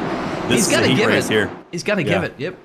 All right. They're going to go. Here we go. Let's see what kind of start Justin Haslett can get. He did not get a good start that time. His brother's going to be on the outside. It's Haslett side by side going through turn one. Justin's going to be on the inside. Thomas going to fill in behind. Oh, and a huge crash off of turn two. Oh, that's everybody. Oh, I hope we didn't. Man, that is the entire field. It looks like Adam was involved in that. I didn't see what happened. I did see it looked like Brian Dickens was getting turned by somebody behind him.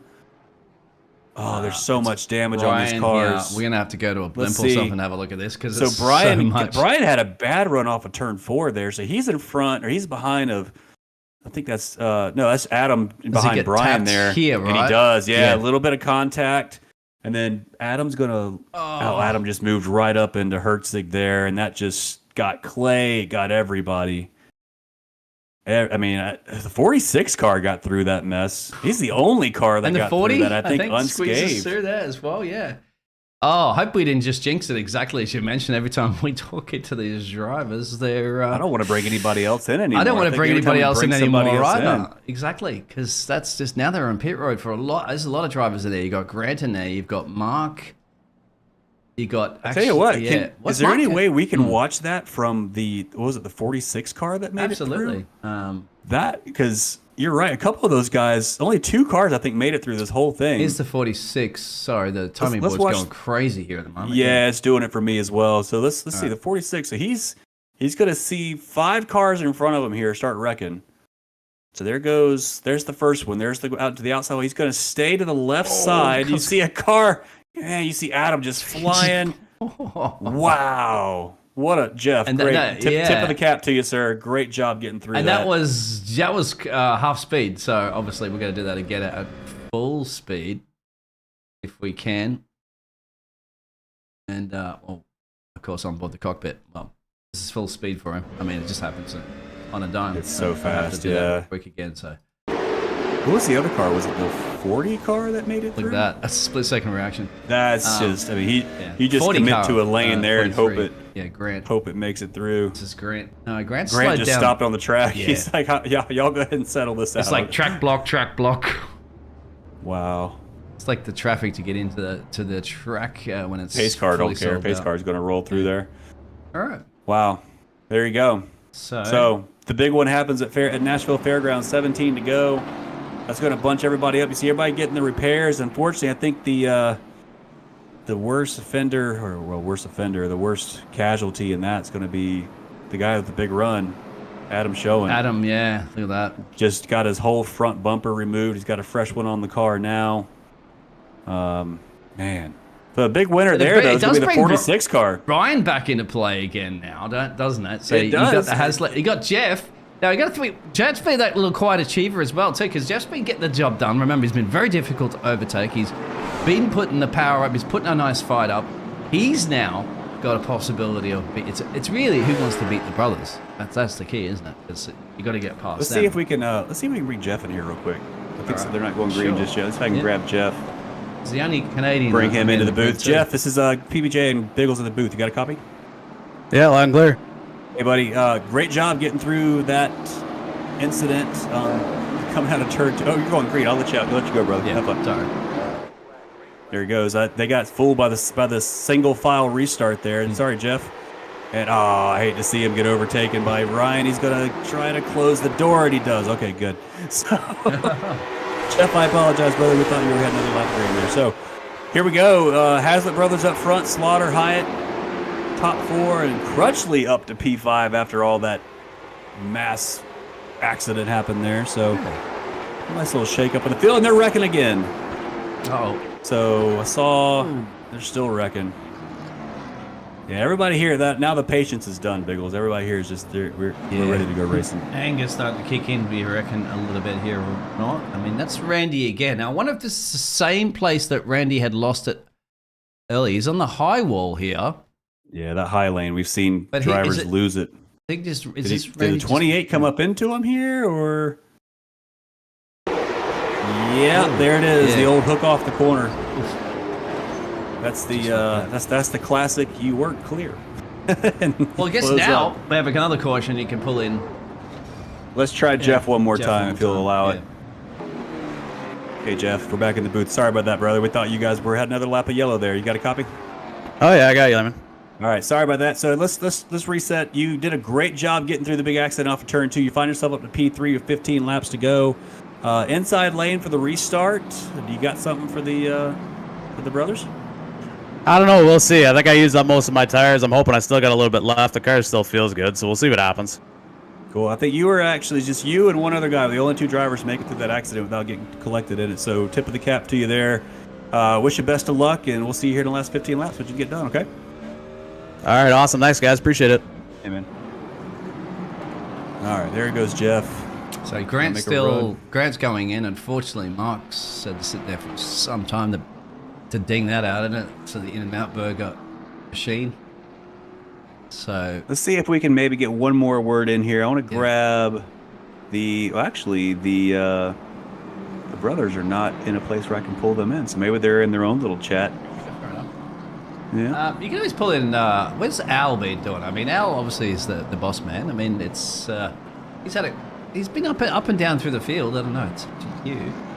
Well, I think we're too close to restart. I don't want to do it again because I can't tell when they're going green. I thought I saw the lights flashing on the pace car the first time, so I don't want to put these guys in that spot. So maybe next yellow if we get another one. But you know what's interesting about what we just saw there, Biggles, and we didn't even pick it up until now. The brothers did switch positions, and I didn't see what happened there. But was it the restart that? No, because Thomas did drop in behind him on the restart. So I mean, they're obviously going to be communicating about that to see who clearly is going to be the fastest of them. And I'd still, once again, keep an eye in the background there of Jeff. And don't count out Ryan, remember, too. I mean, he's got involved in that accident earlier and dropped him all the way back. But somehow he's never out of it, is he?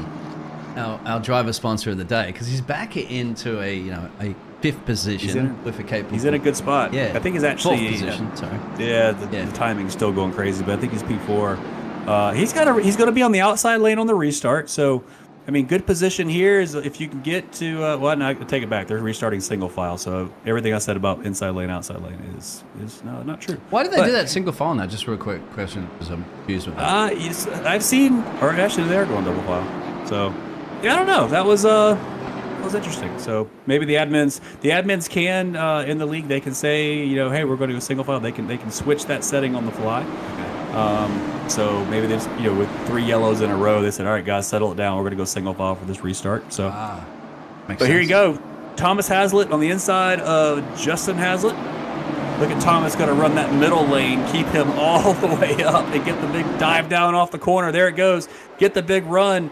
He does get a good start over his brother. Thomas is going to lead Justin into turn number 1. 15 laps to go.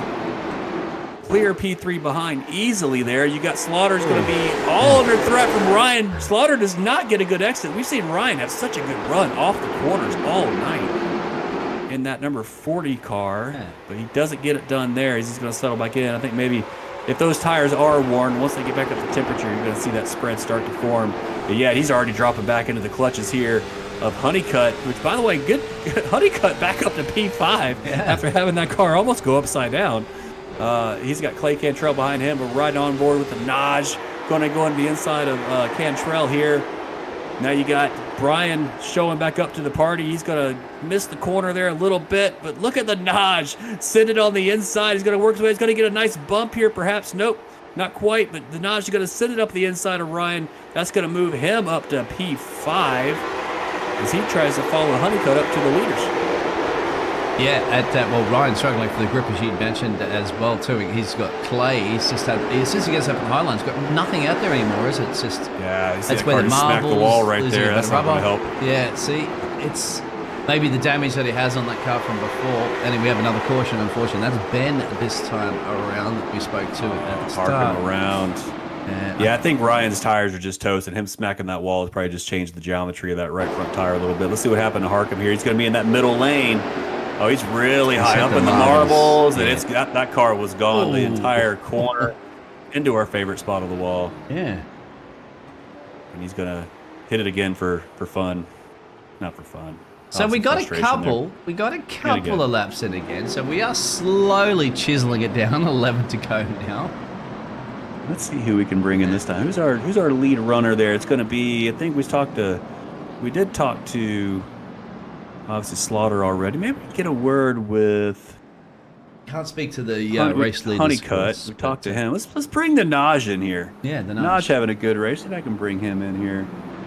And John Crutchley, the Naj, the North Carolina. And here he is, the Naj in the booth with PBJ and Biggles. How you doing, sir? You got a copy? I do. How are you guys doing? Man, we are having a blast watching this race. You guys are putting on a great show. Just wanted to bring you in. I mean, you're up 7 positions here to P5, 11 laps to go. Keeping the car relatively clean. Had that one little scuffle there on the back straightaway, but you got anything for these guys up front? Oh my gosh, I have been saving my tires all night, so I think I do. If I can get in the inside, I think I can at least get 2 more spots. I just have to play it very clean. We got a lot of aggressiveness going on right now, but I'm having a ball, and I think I've done pretty well to get where I'm at. You look like you had better tires there on that last run. You passed a couple guys there on the inside. Looked like you had a really strong car with the best tires of anybody so far. So, yeah, I mean, with the guys in front, obviously you got Slaughter there in front. He has been in an incident. Honeycutt's been in an incident. So these guys have got maybe some a little bit more wear than you. But is that the plan? Just stick it on the inside and keep shoving it around? Yep, that's my spot. That's my goal. That's what I'm going to try right now, and just try to be nice and clean so I don't hit anybody. All right, brother. We'll let you go. Thank you so much, and thanks for the broadcast. Thanks, man. See you soon. Oh, yep. Yeah, thank you. I love that. I love the confidence, and that's the key, isn't it? He's been saving his tires, and guess what? We all know. Regardless of how quick you are as a race driver, your machine and stuff like that, you have still 4 points of contact, don't you? That touch the track. So they're the critical part. Good tires, and a driver that's dedicated and quick behind the wheel is capable of doing magic. Yeah, I mean, a place like this, the toe's not really a big thing. The aerodynamics aren't really a big thing. It's all about those tires, all about the suspension of the car. Because we're going to line up again. It's going to be Thomas Hazlitt, Justin Hazlitt, Slaughter. It's going to be Honeycutt, and then the man we just talked to, the Naj himself, P5. You think Joe Crutchley. The brothers are going to work together to block the opportunity and make sure they don't leave that door open for left Slaughter so that they can get burgled? I definitely would. If you're in the same chat, you're like, all right, 3, 2, 1, go. And let's see if they're side by side going off and they leave a big gap. That's probably exactly what they're doing. As they come off turn 4, pace cars in. It's going to be 10 laps to go, and they do go about the same time there. But unfortunately, it looks like Justin didn't quite get the launch. He is going to get down to the bottom. We got Slaughter P3, P4 up, first 4, single file, then side by side as the Naj is going to have a huge run. As you see, Dickens get the outside wall there a little bit. It's going to leave the door open for Crutchley on the inside. He's going to have the tires off the corner. Can he get the move done? Oh man, Dickens got a huge run off the corner. He wasn't quite committed. Yeah. Oh, that's desperation right there. Dickens tried to close the door. Unfortunately, Crutchley was still there. That shows you how hard he was trying to get down. He just towed. That's a frustration tow right there. Yellow's out, 9th caution of the night. Yeah, I mean, so this is it. So he thought he was going to try to clear him into the corner and close the door. Crutchley didn't quite get a good run off the corner. So you see he's almost got him cleared. Did he even clear him all the way? He did. Crutchley threw it in there anyway. And that's just one of them racing deals, unfortunately. You can't really fault either driver with that. Less than 10 laps to go. You hate to see it for Dickens, though. You do. And, Jeff Slaughter was going into the pit road there for a second and back out. They're trying to acknowledge that. Well, as John did say about the opportunity, so like I'm feeling good with my tires. I'm going to go for the opportunity up at the inside if I can. But as he said, it was hard. It's hard to do. Race drivers are not going to. I'm great. I'm loving this right at the moment. And who is that? That is. That's. Oh, jeez, where is he again? I can't find him at the moment. It's so hard with this telemetry going all over the place. But man, that was sitting in the pit road forever, wasn't it? In the in and out, the in and out car. Herzig, yeah, Herzig, yeah. That's his out. 57 machine. He's back on the track. Where is he? Oh, there he is. The telemetry is actually showing him up right now. So he's waited all that time, hasn't he? His repairs, what, 2 minutes, almost 3 minutes worth of repairs. The car's still looking pretty dinged up. Never He's give like, up, man. yeah, screw it. I'm going out there. I'm going to bring this car home. I'm going to see Barney one way or another. Good on you. Look at that. But now he's backed up to the field there. Of course, he'd be. I love the look of the car too. Got both sides bent in about the same, giving that thing a mean look. Yeah. Like to see it. So I do want to bring Al in, but I'm just, again, with 10 laps to go, I don't want to get in anybody's head. So, but Al's up there in P. It says P7 on the time. I don't think that's right. I think he's actually in P6. Might be. Yeah, there he is. He's in P6. So now you've got Honeycutt. Yeah, okay, it's up to you if you want to do that for sure. You've got Honeycutt now back up 10 positions again, which is fantastic for 76 machine. If you want to bring in Al real quick. Let's see. Are the pace lights? Let's see if the pace lights go off or not. Still on. We'll wait. Yeah. Do they go off? They're off. So we're not going to bring them in. Okay. So let's see if they go double file or single file. Looks like they're actually staying single file this time. Again, multiple yellows in a row. Admin probably saying, "All right, guys, clean it up. Yep, single file. We're not going to do any more of that, 2x2x2 stuff." So, well, 3 abreast going down a couple of times we've seen as well. All this being said, we're still 10 to go because the yellow flag laps don't count. And it freezes the counter. So let's see if the Haslets can get a launch over Slaughter here. Look at Justin actually hanging back, trying to get the run. Going to try to time it off the corner. He timed it really good there, Biggles. He's going to get a slight run. Not quite enough to get there by turn 1, but look at the gap they pulled over Slaughter in P2. Either they're talking to each other or he timed that perfectly. Wow. They are already down the road checking out. Guess he's back as well. Adam's back into play here. Adam up there moving back up to P6. He's got a fresh, looks like the car, I don't think he took the fast repair. I think he actually sat there and got all the timing done, but yeah, he's got a good-looking car here. He was set for 3 minutes and 47 seconds, mate, and he's back into it. Oh, I think that's... he's going to take a move under Crutchley here. Crutchley hit the wall, didn't he? Was that? Yeah, Crutchley got the wall, but he also closed the door. But Adam's going to go downstairs anyway and say, "Thank you very much. I'll be here. I'll take it next corner, and I will continue on my way." As he continues working around. That's good. It's going to be another position for Schoen, and also another position for perhaps Al Corey here. Yeah, well.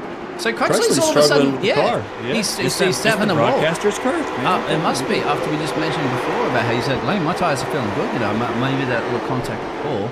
I tell you what might have happened there. He might have actually got the outside wall, and he's hitting it again. So he must have got wheel damage off the wall and suspension damage. That car is not driving like it was. But meanwhile, Schoen here is making a strong showing on Honeycutt. He's going to go to the inside.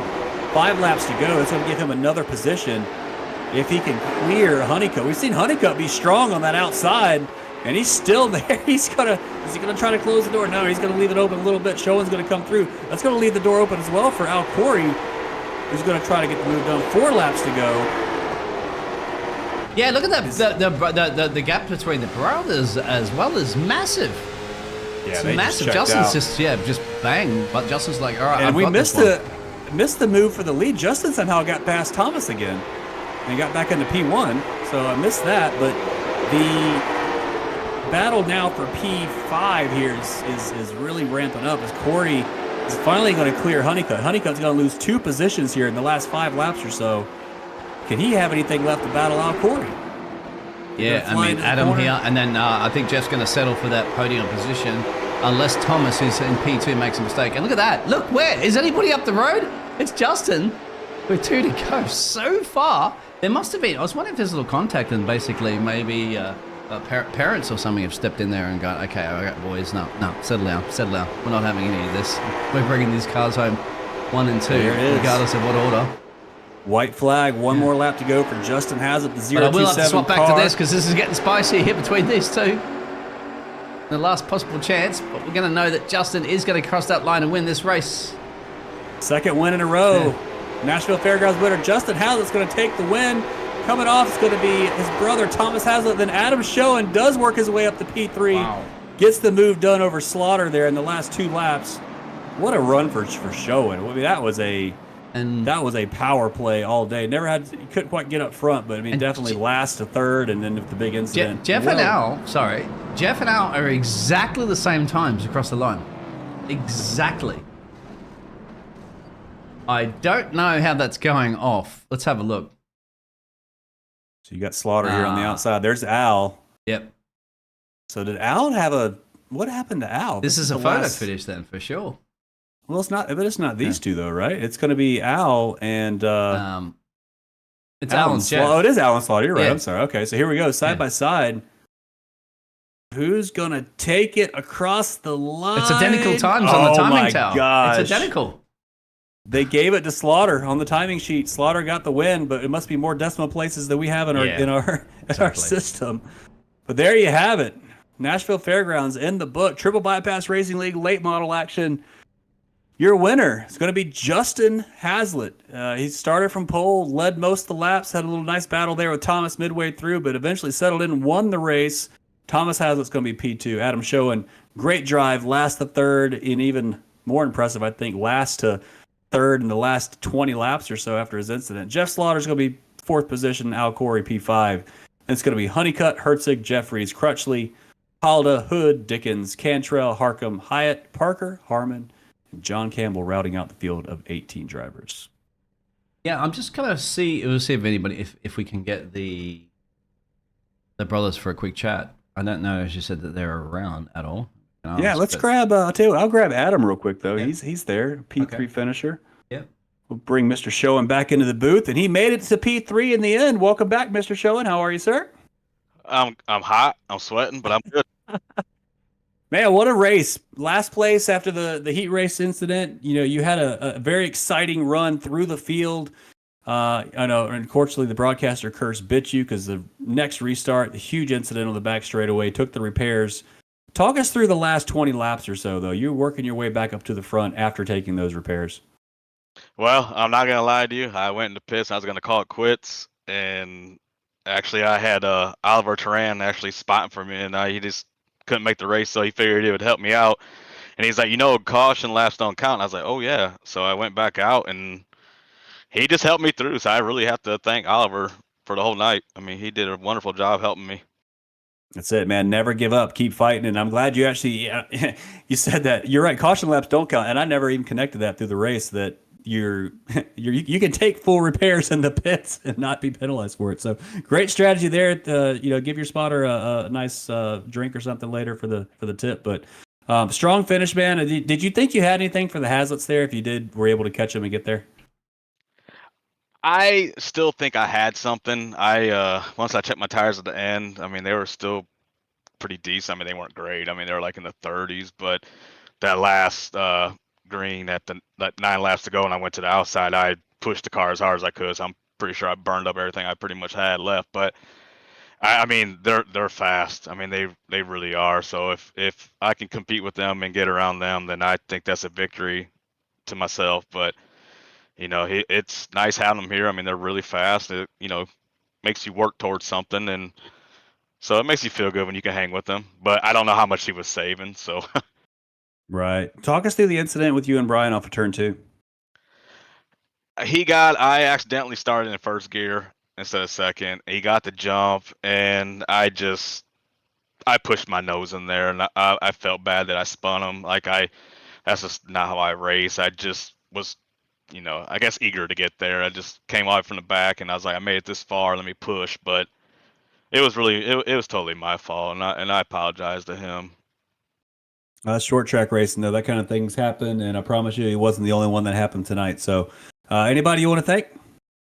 I want to thank my sponsor, Gargamil's Kitchen. I want to thank my spotter, Oliver Turan, again for helping me out tonight. And I do want to thank my wife for doing what she does and letting me do this. And I actually do have her business on my car now, and so I want to thank her, and that's about it. There you go. Well, once again, congratulations on the P3. Oh, I also want to thank you guys too for doing a wonderful broadcast. Thanks, man. Appreciate it. See you next time. All right. All right, sorry. Take it easy. Yep, there it is. It's going to be Mr. Showen. Let's maybe get a couple more here, Biggles, if that's all right. Let's get this Mr. Corey in here. And there he is, Mr. Rafter himself. Mr. Corey, you got a copy on the booth? Well, howdy. There he is. And, up and down race for you all night. It eventually worked out in your favor, I think. Got a top 5 there in the end. Pretty chaotic there in the last 20 laps, but take us through it from your perspective. Yeah, it was. I was just trying to run very conservative and try to save some tire for the end of the race. And so I just sort of hung out in like 10th or something like that, 14th maybe for a while. And then I started moving up a little bit just because guys were getting into trouble. And unfortunately, I got caught up in a huge wreck. And so I had to restart after my fast repair. I think I was in 10th when I restarted. So the last few cautions were rough, but great racing. And holy cow, just some amazing action on the track. Yeah, it was fun to watch from here. I mean, this Nashville track has got some good character, leads to some good racing. Looked like the bottom lane was the lane to want to be in. We saw a few moves on the outside, but I mean, was it the way it appeared? Was that bottom lane really the only lane around the racetrack? It was the fastest way around. The difficulty was that the high line would keep the low line from extending out to the wall on exit, so you couldn't get as good a drive. So when you were side by side with someone on the low line, you couldn't get that exit drive. And so the high line car always seemed to you never could quite clear them.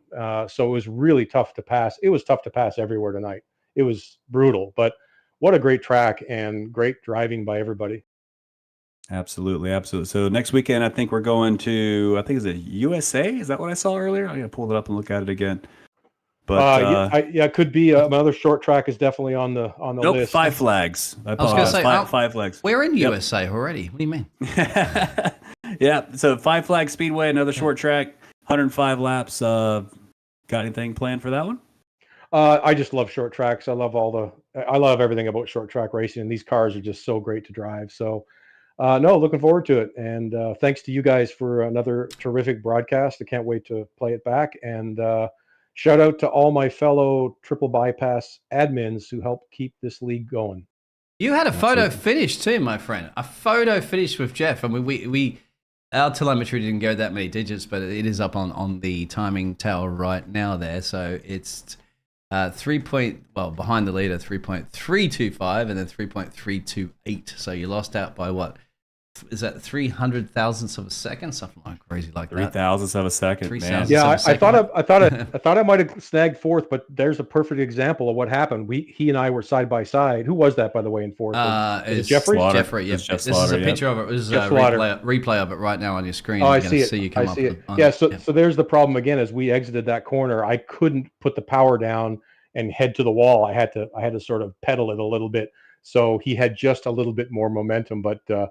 How about that drive by Adam Show, number 79? Yeah. What a drive he had at the end. From last place, after that heat race went a little bit pear-shaped for him, and he had to battle up through. And of course, he was involved in the wars as well. So. Oh, absolutely. Yeah. And he came through me like a hot knife through butter, and I just started following him, looking for a couple of spots, and I was lucky to get them. But he had a great drive as well. These Hazlitt brothers are a handful, though. I know. We couldn't get him in for a chat either, too. So I guess they're in a private chat or something like that. And working together, I'll let them know. Works brilliantly for him, obviously, in those restarts, doesn't it? Stuff like that. But I don't know why. I was trying to look for a replay as to why Justin had so much of a gap towards the end there, about 2.6 seconds over his brother. I couldn't see if Thomas made a mistake, but at that point, it didn't really matter, did it? They had a 1 and 2. I couldn't tell you. I was focused about 3 feet off my nose the whole last run. So, I couldn't tell you what was going on up there. We were going to pull you in just before, but one of the pace cars actually, wasn't it? Chris and we're talking about it going, we need to talk to Al, we need to talk to the boss man and stuff.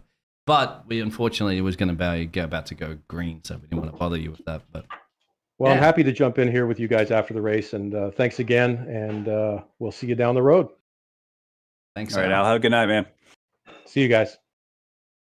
I think that's it, Chris, isn't it? It's been a fantastic race. There's so much green flags. Like we had 2 or 3 local yellows at the start. We got about a third of the way through the race and we had a yellow. Halfway through a race, got another yellow. and then got another yellow about 70% of the race, and then basically the last 10% of the race we then had multiple yellows that were getting up to about 9. But as you said, that's because it becomes a sprint race towards the end, isn't it? And you got to go for gold. You can't sit around and oh sure and do it's nothing. the old saying, at yellows breed, cautions breed cautions in oval racing. So great race. Those guys put on a good show, and I'm looking forward to the next one. I am as well. So I'd have to say that's pretty much it from myself there. It was the Dean Biggles and Mr. Chris PBJ Hannigan. Thank you very much. See you racing, of course, here in the Triple Bypass Racing League, aren't you? Again this week. That's it. I'll be here Thursday. We're running. I think we're running Bristol. All right. That'll be fun. Looking forward to that. Thank you very much, everybody out there. Make sure you hit the like and subscribe if you have enjoyed it and watch this one back. A lot of drivers will. Thank you, of course, and your family for tuning in. That's it from us here. More racing always on the JP Broadcasting Network. So click the subscribe button and the notifications to see when the next events are. Stay safe. Good night.